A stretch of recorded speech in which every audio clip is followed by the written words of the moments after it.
કચ્છના રાપર નગરપાલિકા ચૂંટણી મધ્યસ્થ કાર્યાલયનું ઉદ્ઘાટન કરવાનો કાર્યક્રમ યોજાયો. રાપર નગરપાલિકાની ચૂંટણીને લઈને ભારતીય જનતા પાર્ટી અને કોંગ્રેસ વચ્ચે જંગ જામ્યો હોય તેવામાં રાપર નગરપાલિકા ચૂંટણી માટે મધ્યસ્થ કાર્યાલયનું ઉદ્ઘાટન કરવાનો કાર્યક્રમ ભારતીય જનતા પાર્ટી દ્વારા આયોજિત કરવામાં આવ્યો હતો અને જેમાં સાંસદ, ધારાસભ્ય અને ભારતીય જનતા પાર્ટીના જિલ્લા પ્રમુખ દ્વારા કાર્યાલયનું ઉદ્ઘાટન કરવામાં આવ્યું છે. આ કાર્યક્રમમાં હોદ્દેદારો સહિત કાર્યકરો મોટી સંખ્યામાં ઉપસ્થિત રહ્યા હતા, જ્યાં ભારતીય જનતા પાર્ટીના હોદ્દેદારો દ્વારા જે વિકાસલક્ષી કામો કરવામાં આવ્યા છે તેની ઝાંખી આપીને ભારતીય જનતા પાર્ટીનો જીત થશે તેવી આશા વ્યક્ત કરવામાં આવી હતી. આ પ્રસંગે સાંસદે તમામ હોદ્દેદારો અને કાર્યકર્તાઓને પ્રચારમાં લાગી જવા માટે હાકલ કરી. કચ્છની અંદર બે નગરપાલિકાઓ રાપર અને ભચાઉ નગરપાલિકાની ચૂંટણી છે. બે પેટા તાલુકા પંચાયતની ચૂંટણી છે, જેના ભાગરૂપે નગરપાલિકા ભચાઉ આજે સવારે ચૂંટણી કાર્યાલયનું ઉદ્ઘાટન કર્યું હતું અને હમણાં રાપર મધ્યે પણ ચૂંટણી કાર્યાલયનું ઉદ્ઘાટન કર્યું. અને કહેતા ખૂબ આનંદ થાય કે ભચાઉ નગરપાલિકા મોટા ભાગે અમારા ભારતીય જનતા પાર્ટીના ઉમેદવારો બિનહરીફ જાહેર થયા છે અને નગરપાલિકા ભચાઉ બની ગઈ છે એમ સમજીને હું સૌ અમારા નગરસેવકો નવનિયુક્ત છે એમને અભિનંદન આપું છું. ધારાસભ્ય શ્રી આદરણીય શ્રી વિરેન્દ્રસિંહજી જાડેજાના નેતૃત્વમાં, સ્થાનિક ધારાસભ્ય શ્રી માલતીબેન મહેશ્વરીના માર્ગદર્શનમાં આ સમરસ નગરપાલિકા ભચાઉ મોટા ભાગે બધા જ નગરસેવકો બન્યા છે, એને અભિનંદન પાઠવું છું. અને રાપર પણ 3 કરતાં વધારે મારા ખ્યાલે નગરસેવકો બિનહરીફ થયા છે.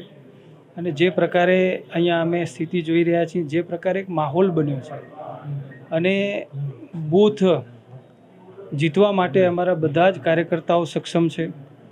આજે જે પણ અમારા ઉમેદવારો ચૂંટણી લડી રહ્યા છે એ બધા જ ઉમેદવારો અમારા ભારતીય જનતા પાર્ટીના પ્રમુખ શ્રી આદરણીય શ્રી દેવજીભાઈ વરચંદના નેતૃત્વમાં, ધારાસભ્ય શ્રી આદરણીય શ્રી વિરેન્દ્રસિંહજી જાડેજાના માર્ગદર્શનમાં ચૂંટણી અમે લડી રહ્યા છીએ. અને રાપર નગરપાલિકાની અંદર પણ ભારતીય જનતા પાર્ટીનો ચોક્કસ વિજય થશે. આપ જોઈ રહ્યા છો કે મોટી સંખ્યામાં સૌ નગરજનો, સૌ લોકો આજે જોડાઈ કરીને સમર્થન આપ્યું છે. રાપર નગરપાલિકાની ચૂંટણી છે.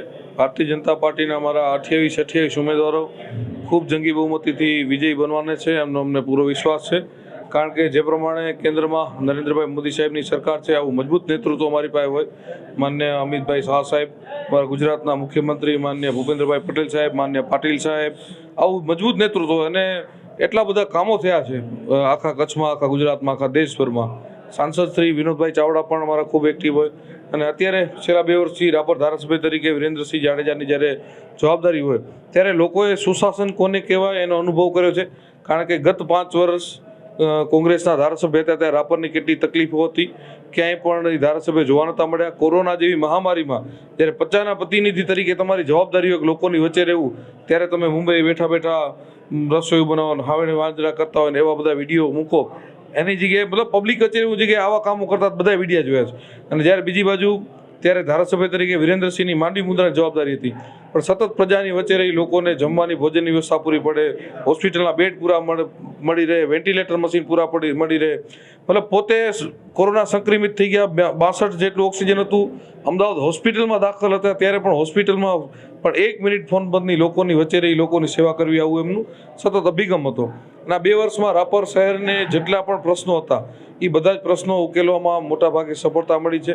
આજે અમારી બોડી બનેથી જે કાંઈ બાકી પ્રશ્નો છે એ બધાએ અમે ઉકેલવાના છીએ એનો વિશ્વાસ છે. આજે મેં હમણાં કોઈ વિડીયો એમનો જોતો હતો કે મેં એક જે સ્ટેટમેન્ટ આપ્યું હતું કે કાયદામાં રહેશો ફાયદામાં રહેશો. કારણ કે એમની પાસે કોઈ એમનું એવું કામ નથી કે 5 વર્ષમાં એવા પ્રજાની વચ્ચે આવી શકે કે મેં આ કામ કર્યું છે ને એના મુદ્દે મને મત આપો. કારણ કે કોઈ કામ નથી કર્યા, ક્યારે અહીં આવ્યા નથી, લોકો ચાહ્યા નથી. ખાલી ને ખાલી એટલું કર્યું કે પૈસાના જોરે 2 પૈસાના, 5 પૈસાના લોખાઓને, ટપરીઓને ચડાવી એને પૈસા દેવા, લોકોને ડાક ધમકી કરાવી, આવા નાના મોટા બધા કરી અને 2 સમાજો કેમ કોઈને કોઈ બધી સમાજો એકબીજામાં બાજતી રહે ને આપણી પીપુડી વાગે રાખે, આવું રાજકારણ વર્ષો સુધી એમને કર્યું.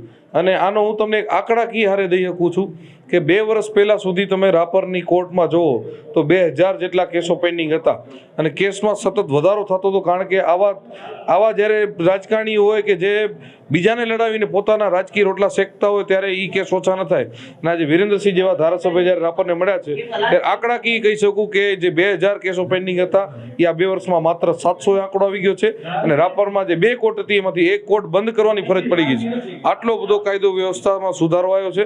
અને હજી તમને વિશ્વાસ અપાવું છું આપના માધ્યમથી કે આ ચૂંટણી નગરપાલિકાની પત્યેથી ભારતીય જનતા પાર્ટીની બોડી બન્યાથી આવા જે કંઈ તત્વો છે બધાને અહીંયાથી મતલબ આ કાયદો વ્યવસ્થા એટલી બધી મજબૂત હશે કે કોઈનું કોઈ હિંમત નથી કે કોઈને ઉપર ચારો થઈ શકે. અને એક ખૂબ સારું સુશાસન અને રાપરની પાણીની કે ગટરની કે જેટલી સમસ્યાઓ છે એ પૂરી થઈ. અને રાપર શહેર પણ કચ્છના અન્ય શહેરોની જેમ ખૂબ સુદૃઢ, સમૃદ્ધ, ખૂબ સુંદર અને ખૂબ સારું શહેર બનશે એનું તો